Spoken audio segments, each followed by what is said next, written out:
Cañada del Trigo, entre Jumilla i el Pinós.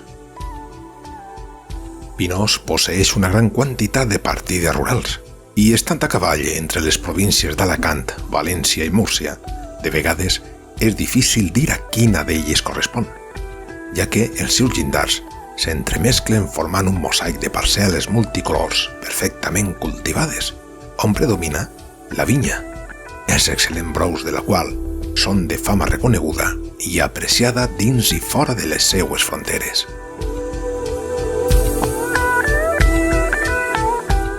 En aquest cas, donarem un passeig per la Canyada del Trigo, lloc pertanyent a la murciana població de Jumilla, encara que fàcilment es pot ubicar a Pinós per la seua rodalia, la qual cosa provoca un gest de complicitat en els natius d'aquest bell lloc, encara que interiorment se senten molt orgullosos de pertànyer al lloc que geogràficament i administrativament li correspon, pinosers alacantins o jumillars murcians.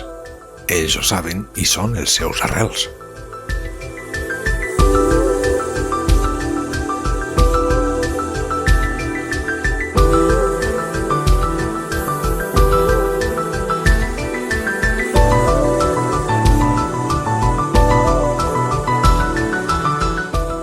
La coneguda com Canyada del Trigo, juntament amb Jumilla, forma part del marquesat de Villena des del segle XV fins a la dissolució del senyorio al segle XIX.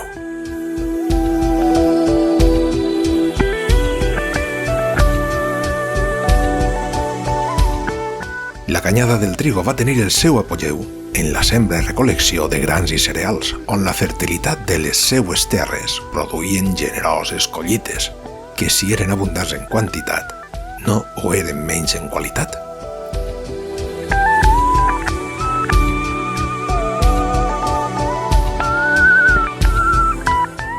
També va participar activament en l'evolució del segle XVIII al voltant del cultiu de la vinya, formant-se una població pròspera, encara que en l'actualitat i a causa de la immigració dels joves a la recerca de nous horitzons, on buscar el seu benestar social i econòmic, el cens del lloc ha disminuït considerablement, encara que el seu nucli urbà roman cuidat i fins i tot es rehabiliten les seues cases.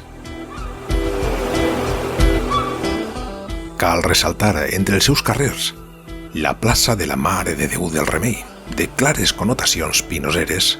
La seva festivitat es celebra del 13 al 15 d'agost.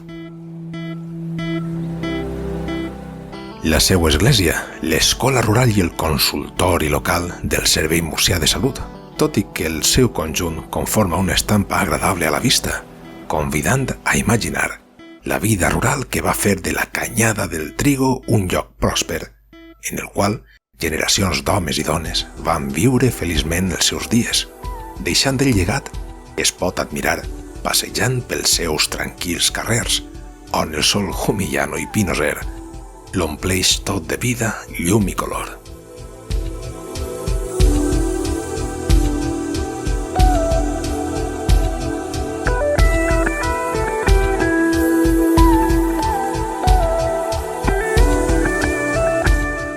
També el Pinós posseeix una pedania rural anomenada Canyada del Trigo i que tractarem en un altre espai.